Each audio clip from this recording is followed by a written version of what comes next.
दोस्तों, welcome to Bind study hub. कैसे हैं आप सब? आप सभी की दिवाली बहुत ही अच्छे से बीती होगी, ये हम उम्मीद करते हैं। आज जो हम देखेंगे, आज हम एक बहुत ही महत्वपूर्ण टॉपिक की चर्चा करेंगे जिसका नाम है G20।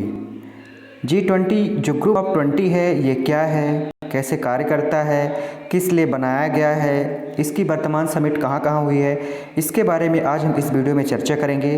तो यदि आप G20 के बारे में कंप्लीट इन्फॉर्मेशन प्राप्त करना चाहते हैं तो हमारे साथ वीडियो के अंत तक बने रहें। तो आइए देखते हैं क्या है G20। नॉर्मली ये G20 है ग्रुप ऑफ 20 देशों का समूह है। 20 देशों की जो प्रमुख अर्थव्यवस्था है उनके मंत्रियों का यह समूह है, उनके गवर्नेंस का एक ऑर्गेनाइजेशन है। तो आपको याद रखना है, जैसा कि आपको PDF में दिख भी रहा है, कि यह 20 मंत्रियों की सेंट्रल गवर्नेंस का समूह G20 और 20 समूह के रूप में भी जाना जाता है, जो कि विश्व की 20 प्रमुख अर्थव्यवस्थाओं के वित्त मंत्री और केंद्रीय बैंक के गवर्नेंस का एक संगठन है, जिसमें 19 देश के यूरोपीय संघ शामिल हैं, जिसका प्रतिनिधित्व यूरोपीय परिषद के अध्यक्ष और यूरोपीय केंद्रीय बैंक द्वारा किया जाता है। 12वें G20 शिखर सम्मेलन का आयोजन 7 से 8 जुलाई 2017 हैम्बर्ग जर्मनी के चांसलर एंजेला मार्केल की अध्यक्षता में संपन्न हुआ। ये आपको याद रखना है। देखने इसका जो नाम है G20 ग्रुप ऑफ 20 आपको हमने बता चुका है। यदि हम बात करें G20 की स्थापना कब हुई थी, तो G20 की जो स्थापना हुई थी वो 1999 में हुई थी, आपको याद रखना है। और राज्यों का जो पहली बार शिखर सम्मेलन हुआ था वो 2008 में हुआ था। ये भी आप लोगों को अच्छे से याद रखना है। तो G20 कब इस्टेब्लिश हुआ? 1999 में, आपको याद रखना है। ये देखना किस ऑब्जेक्ट, आखिर G20 का क्या ऑब्जेक्ट है इसके कारण इसको इस्टेब्लिश किया गया। तो देखना वैश्विक अर्थव्यवस्थाओं को प्रणालीबद्ध, महत्वपूर्ण औद्योगिक और विकासशील अर्थव्यवस्थाओं को एक साथ लाने के लिए और उससे जुड़े मुद्दों पर चर्चा करने के लिए इसका गठन किया गया है। G20 गठन क्यों किया गया है? वैश्विक अर्थव्यवस्था और प्रणालीबद्ध, महत्वपूर्ण औद्योगिक और विकासशील अर्थव्यवस्थाओं को एक साथ लाने के लिए G20 का गठन किया गया है, आपको याद रखना है। इसके बाद हम देखेंगे G20 में कौन कौन से देश हैं, कौन कौन से देश शामिल हैं, क्या भारत शामिल है या नहीं शामिल है, इसके बारे में चर्चा करेंगे, क्योंकि यह काफ़ी इंपॉर्टेंट है। सीधे ऑब्जेक्टिव मुझसे हम लोगों से पूछ लिया जाता है कि क्या G20 का सदस्य भारत है या नहीं। आपको याद रखना है जो G20 के वर्तमान अध्यक्ष है कौन है? Shinzo Abe. कौन है? Shinzo Abe. आपको याद रखना है G20 के वर्तमान अध्यक्ष हैं शिंजो आबे जी। इसके बाद देखेंगे 2017 तक 20 सदस्य थे G20 में, तो वर्तमान में भी G20 में 20 सदस्य हैं, उनको हम देखेंगे। तो 20 सदस्य की बात करेंगे। अर्जेंटीना, ऑस्ट्रेलिया, ब्राज़ील, कनाडा, चीन, यूरोपीय संघ, France, Germany, Bharat, Indonesia, Italy, Japan, Mexico, रूस, सऊदी अरब, दक्षिण अफ्रीका, दक्षिण कोरिया, तुर्की, UK यूनाइटेड किंगडम और USA शामिल है। 20 सदस्य हैं G20 में, आपको याद रखना है, जिसका भारत भी सदस्य है, USA भी है, दक्षिण अफ्रीका भी है, दक्षिण कोरिया भी है, चीन, यूरोपीय संघ, कनाडा, ब्राज़ील, ऑस्ट्रेलिया, अर्जेंटीना, तुर्की, फ्रांस। आपको याद रखना है, सभी के नाम आपको याद रखना है, सीधा आपसे पूछा जा सकता है। और एक स्पेन इसका स्थायी सदस्य है जो हर वर्ष आमंत्रित होता है, आपको याद रखना है। कौन सा ऐसा देश है जो इसका हर वर्ष आमंत्रित किया जाता है जिस देश को? वह है स्पेन। आपके लिए भी काफ़ी इंपॉर्टेंट है, हर वर्ष आमंत्रित किया जाता है किसको? स्पेन को। इसके बाद हम देखेंगे जो G20 वर्तमान में जो चर्चा में रहा, हाल ही में G20 का सम्मेलन हुआ, मोदी जी भी भाग लेने पहुंचे। तो मार्च 2020 में G20 समूह में राष्ट्रीय नेताओं द्वारा कोविड महामारी से निपटने के लिए एक वीडियो कॉन्फ्रेंसिंग के जरिए शामिल किया, क्योंकि 2020 में कोई भी कॉन्फ्रेंस नहीं हुई थी, जो भी हुई थी वर्चुअली तरीके से हुई थी। तो आपको याद रखना है। अब देखना है G20 के कार्य क्या है, मेनली G20 क्यों बनाया गया है, किस कार्य के लिए बनाया गया है, जो हमारे लिए इंपॉर्टेंट है इसको देखना है। तो G20 जो होता है मेनली 2 टाइप्स के वर्क परफॉर्म करता है, आपको देखना है। एक फाइनेंस ट्रैक हो गया और एक शेरपा ट्रैक हो गया। एक फाइनेंस ट्रैक और एक शेरपा ट्रैक को आपको याद रखना है, चाहे आप MPPSC, UPPCS या UPSC या फिर अदर किसी स्टेट का मेंस लिख रहे हैं तो आपके लिए वहाँ पे 20 मिनट या 3 मार्कर क्वेश्चन में काफ़ी इंपॉर्टेंट हो जाता है। फाइनेंस ट्रैक क्या होता है या फिर शेरपा ट्रैक आपसे पूछ लिया जाता है। तो देखते हैं फाइनेंस ट्रैक क्या होता है। G20 समूह के वित्त मंत्री एवं केंद्रीय बैंक के गवर्नर और उनके प्रतिनिधियों के साथ सभी बैठकों में वित्तीय विनियमन, राजकोषीय मुद्दे एवं मुद्रा पर केंद्रित होता है। कौन? फाइनेंस ट्रैक आपको याद रखना है। जो वित्त मंत्री होता है, वित्त मंत्री और केंद्रीय बैंक के गवर्नर होते हैं और उनके साथ जो प्रतिनिधि होते हैं वो वित्तीय विनियमन और राजकोषीय मुद्दे पर केंद्रित होता है, जिसे हम क्या कहते हैं? Finance track. फाइनेंस जैसे नाम से ही स्पष्ट हो रहा है, फाइनेंस ट्रैक। उसके बाद हम देखेंगे शेरपा ट्रैक क्या होता है। शेरपा ट्रैक की बात करेंगे तो राजनीतिक जुड़ाव, भ्रष्टाचार के विरोध, विकास, ऊर्जा आदि जैसे व्यापक मुद्दों पर ध्यान केंद्रित करना ही क्या कहलाता है? शेरपा ट्रैक। आपको याद होना चाहिए, दोनों काफ़ी इंपॉर्टेंट है, वेरी मोस्ट है। Sherpa track and finance track क्या होता है? क्या है शेरपा ट्रैक, क्या है फाइनेंस ट्रैक, आपको याद रखना है। इसके बाद हम बात करेंगे G20 की संरचना एवं कार्य के बारे में। G20 का जो कार्य है तो हम देखेंगे G20 का कार्य है, G20 के अध्यक्ष सदस्य देशों के मध्य वार्षिक तौर पर एक प्रक्रिया के तहत रोटेट होता रहता है, जो समय के साथ साथ क्षेत्रीय संतुलन सुनिश्चित करता है। इसके जो अध्यक्ष का जो पद होता है वो रोटेट होता रहता है। सभी देशों के सदस्य को अध्यक्ष के रूप में नामित किया जाता है, आपको ये भी ध्यान में रखना है। अध्यक्ष के चुनाव के लिए 19 राष्ट्रों के 5 समूह में विभाजित किया जाता है। प्रत्येक समूह में 4 से अधिक देश नहीं होते हैं। अध्यक्ष पद वार्षिक स्तर पर प्रत्येक समूह में रोटेट होता है। प्रत्येक 20 वर्ष का कोई समूह अध्यक्ष पद के लिए किसी अन्य समूह से किसी एक देश का चयन करता है। समूह भारत समूह 2 में है, जिसमें रूस, दक्षिण अफ्रीका एवं तुर्की शामिल है। आपको याद रखना है, भारत के परिप्रेक्ष्य में भारत समूह 2 का एक हिस्सा है, जिसमें तुर्की, रूस और दक्षिण अफ्रीका शामिल हैं। G20 के पास अस्थायी सचिवालय मुख्यालय नहीं है। इसके अतिरिक्त G20 का अध्यक्ष अन्य सदस्यों के साथ परामर्श करके G20 एजेंडा लागू करने और वैश्विक अर्थव्यवस्था के विकास हेतु उत्तरदायी होता है। यह भी आपका याद रखना, काफ़ी इंपॉर्टेंट कार्य है। इसके बाद जो हमारे लिए कार्य एवं संरचना में एक काफ़ी इंपॉर्टेंट प्रश्न बनता है, वह बनता है क्या कहलाता है ट्रोइका। जैसे हमने अभी बात की ट्रोइका की जैसे हमने बात की 20 वर्ड्स क्वेश्चन हो या 3 मार्कर क्वेश्चन हो, 3 मार्कर क्वेश्चन हो, 20 वर्ड हो या 3 मार्कर, वहाँ पे आपके लिए काफ़ी इंपॉर्टेंट हो जाता है G20 से क्वेश्चन। तो आपको देखना है क्या कहलाता है ट्रोइका। आखिर ट्रोइका होता क्या? जैसे हमने फाइनेंस ट्रैक, शेरपा ट्रैक के बारे में बात की, तो आप देखेंगे ट्रोइका क्या होता है। प्रत्येक वर्ष जब एक सदस्य देश अध्यक्ष पद ग्रहण करता है तब तो वह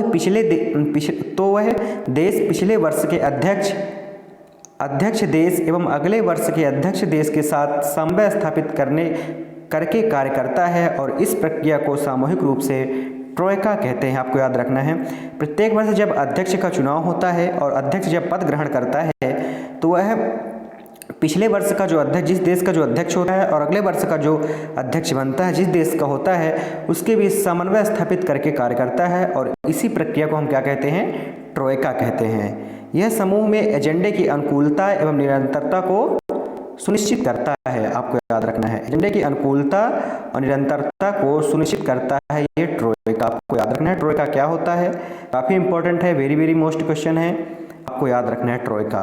इसके बाद हम बढ़ते हैं अगले कार्य की ओर, देखते हैं G20 के सहयोग की बात करेंगे। G20 कौन कौन से कार्य करता है, सहयोग करता है, उसके बाद हम देखेंगे। 2010 में टोरंटो में G20 राष्ट्रों के नेताओं ने इसे वैश्विक आर्थिक कोऑपरेशन का प्रमुख मंच घोषित किया था और G20 समूह के सदस्यों के कार्यों को विभिन्न अंतर्राष्ट्रीय संगठनों द्वारा सहयोग प्रदान किया जाता है, जो नीतियों के निर्माण में सलाह देता है। और जो G20 के संगठनों में जो शामिल हैं उनकी हम बात करेंगे। G20 के संगठन में या संरचना में आखिर कौन कौन से शामिल हैं, क्या उनसे कौन कौन से कार्य को हम देखेंगे, कौन कौन से कार्य G20 द्वारा देखे जाते हैं। तो पहले देखेंगे वित्तीय स्थायी board, the financial stability board, FSB। आपको याद रखना है फाइनेंशियल स्टेबिलिटी बोर्ड। इसकी स्थापना G20 नेताओं द्वारा वैश्विक वित्तीय संकट के बाद की गई थी, आपको याद रखना है। यदि हम देखेंगे कौन कौन से संगठन इनमें शामिल हैं, तो हम बात करें चाहे ILO की, चाहे हम बात करें IMF की, चाहे हम बात करें अंतर्राष्ट्रीय सहयोग एवं विकास संगठन की, चाहे हम बात करें UN की, चाहे हम बात करें वर्ल्ड बैंक की, चाहे हम बात करें WTO की, किसकी बात करें, WTO के, ये सभी G20 के तहत शामिल संगठन हैं, आपको इनको याद रखना है। चाहे ILO हो, चाहे IMF हो, चाहे INO हो, चाहे वर्ल्ड बैंक हो, चाहे WTO। G20 एक गैर सरकारी क्षेत्रों के साथ नियमित तौर पर संपर्क रखता है, ये भी आपको याद रखना है। इसके बाद हम देखेंगे G20 के द्वारा संबंधित मुद्दे कौन कौन से हैं। G20 से संबंधित मुद्दे को देखेंगे, कौन कौन से मुद्दे इसके अंतर्गत आते हैं। तो वित्तीय बाजार आता है, कर एवं राजकोषीय नीति आता है, व्यापार आता है, कृषि आती है, रोजगार, ऊर्जा, भ्रष्टाचार खिलाफ लड़ाई, रोजगार बाजार में महिलाओं की उन्नति, सतत विकास एजेंडा, सस्टेनेबल डेवलपमेंट एजेंडा 2030, जलवायु परिवर्तन, क्लाइमेट और वैश्विक स्वास्थ्य, ये सारे प्रमुख बिंदु G20 के तहत आते हैं, जिनमें G20 का ध्यान रहता है और उसके बारे में G20 में चर्चा होती है। इसके बाद देखते हैं अगला टॉपिक, आतंकवाद भी आता है और आतंकवाद और समावेशी उद्यमशीलता भी आती है। G20 में देखेंगे कि आखिर G20 में भारत की क्या प्राथमिकताएं हैं, भारत किस तरह कार्य करता है, भारत के लिए क्या उपलब्धियां हैं G20 में। तो देखेंगे भारत भ्रष्टाचार से लड़ने के लिए कर अपवंचन की जांच करना, जो भ्रष्टाचार से लड़ने के लिए कर के खिलाफ जांच करने की शक्ति है, भारत को प्राथमिकताएं दी गई हैं। आतंकवादी वित्त पोषण की अवरुद्ध करना, आतंकवाद को कोई फंडिंग नहीं करना, प्रेषण की लागत में कटौती करना, प्रमुख दवाओं तक बाजार की पहुंच होनी चाहिए, बाजार तक पहुंच होनी चाहिए सभी दवाओं की, विश्व व्यापार संगठन में सुधार होना चाहिए जो WTO होता है, पेरिस समझौते को पूर्णतः लागू करना, ये भारत की प्राथमिकताएं हैं G20 को लेके। वहीं पे यदि हम बात करें G20 की उपलब्धियां कौन कौन सी हैं, आइए देखते हैं G20 की उपलब्धियां जो हैं। तो G20 की उपलब्धियों में तीव्र निर्णयन, इसका जो निर्णय होता है बहुत ही फास्ट होता है, आपको याद रखना है। G20 समूह अपने सदस्यों के सहयोग से नई चुनौतियों से निपटने के लिए शीघ्रता से निर्णय लेता है, ये आपको याद रखना है। इसके बाद है समावेशी, आमंत्रित देश, अंतर्राष्ट्रीय संगठन एवं सिविल सोसाइटी के मध्य समन्वयकारी समावेशन करना इसका प्रमुख कार्य उपलब्धियां हैं। समन्वित कार्रवाई करता है G20, आपको याद रखना है। इसके बाद देखेंगे G20 व्यापार की सुविधा समझौते का अनुसमर्थन में एक महत्वपूर्ण भूमिका निभाई है। WTO ने यह अनुमान लगाया है कि यदि समझौते को पूर्णतः लागू किया जाए तो वर्ष 2030 तक वैश्विक GDP 5.4 से 8.7 के बीच योगदान कर सकती है। और इसमें बात की गई है बेहतर संचार की। G20 समूह में चर्चा के माध्यम से यह निर्णय लिया गया है कि इसमें उच्च विकसित एवं विकासशील देशों द्वारा वैश्विक मंच पर चर्चा की जाएगी, किससे संबंधित, बेहतर संचार सुविधा के लिए। अब हम देखेंगे G20 की समिति के बारे में। हाल ही में जो G20 की समिति चर्चा में रही, कहाँ हुई, कौन से देश में हुई, यह आपको याद रखना है।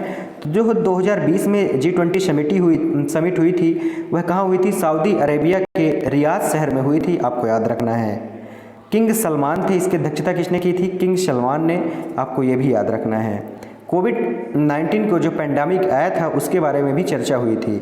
इसके बाद जो अभी हाल ही में 2021 में जो G20 की बैठक हुई है जो काफ़ी चर्चा में रही, जिसमें PM मोदी जी भाग लेने पहुँचे बतौर अतिथि के रूप में, और भारत सदस्य है ही है G20 का। तो देखेंगे जो अभी 16वीं बैठक हुई है इटली के रोम शहर में, यहाँ पे EUR न्यू कन्वेंशन सेंटर की बात की गई है और मारियो ड्रागी इसकी अध्यक्षता कर रहे थे, मारियो ड्रागी, आपको याद रखना है। इसके बाद हम देखेंगे अगली जो बैठक G20 होने वाली है, G20 की जो 17वीं बैठक होगी वो 2022 में होगी, काफ़ी इंपॉर्टेंट है, वेरी मोस्ट है। करंट में कहाँ हुई, 2021 में इटली के रोम में। 17वीं बैठक होने वाली है 2022 में अक्टूबर में इंडोनेशिया ब्राज़ील में, आपको याद, जोको विडोडो इसकी अध्यक्षता करेंगे, जोको विडोडो, आपको याद रखना है। इसके बाद जो 18वीं बैठक होगी, वेरी मोस्ट क्वेश्चन है, जो 18वीं बैठक 2023 में होनी है वो इंडिया नई दिल्ली में होने वाली है, जिसकी अध्यक्षता नरेंद्र मोदी जी करेंगे, आपको याद रखना है। और 2021 में जो इटली के रोम में हुई ही उसमें भाग लेने के लिए प्रधानमंत्री नरेंद्र मोदी जी इटली पहुंचे हुए थे, आपको पता होगा। तो आपको याद रखना है प्रेजेंट में कहाँ हुई है, 2021 की इटली के रोम शहर में। 17वीं कौन सी बैठक थी, 16वीं थी। हाल ही में जो 17वीं बैठक जो आयोजित की जाएगी 2022 में वह इंडोनेशिया के ब्राज़ील में की जाएगी। और जो 18वीं वेरी मोस्ट है 2023 में जो इंडिया में की जाएगी नई दिल्ली में, जिसकी अध्यक्षता प्रधानमंत्री नरेंद्र मोदी द्वारा की जाएगी, आपको याद रखना है। हाल ही में इस समिट में हिस्सा लेने के लिए प्रधानमंत्री नरेंद्र मोदी इटली के रोम शहर पहुंचे थे, ये आपको याद रखना है। यदि हम बात करें 2021 में जो G20 समिट हुई 2021 में, इसकी थीम क्या थी? तो आपको इसकी थीम याद रखना है। इसकी थीम थी पीपल, प्लैनेट और प्रॉस्पेरिटी। क्या थी?